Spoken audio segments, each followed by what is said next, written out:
Vendodhja e patrullave të policisë së Kosovës mund të diktohet lehtë nga ngasisit e automjeteve.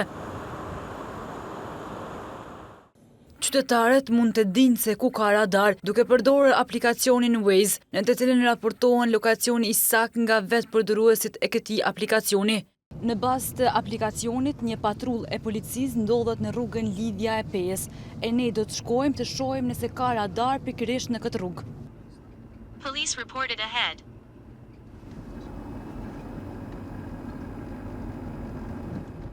Pra, ashtu siç është raportuar në aplikacionin Waze, Policia e Kosovës është duke patrulluar këtu në rrugën Lidhja e Pejës apo magistralen Prishtinë-Pejë. Por a është ilegale përdorimi i këtij aplikacioni në Kosovë?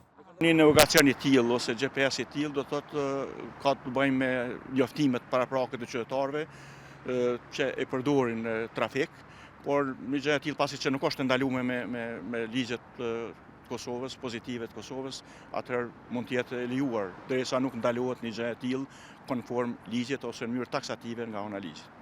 Mirë po avokati Florim Shefqeti kërkon nisjen e hetimeve rreth personave që bëjnë raportimin e radarëve të policisë së Kosovës.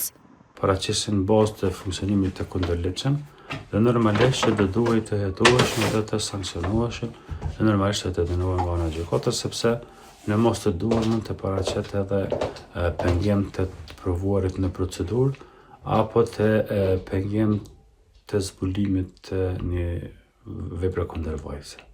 TVN ka dërguar pyetje edhe në policinë e Kosovës se a është në dijeni rreth këtij aplikacioni, por nuk ka marrë përgjigje gjatë javës. Përveç kësaj, aplikacioni Waze përdoret edhe për informacione rreth kushteve të rrugëve dhe aksidenteve të mundshme në trafik.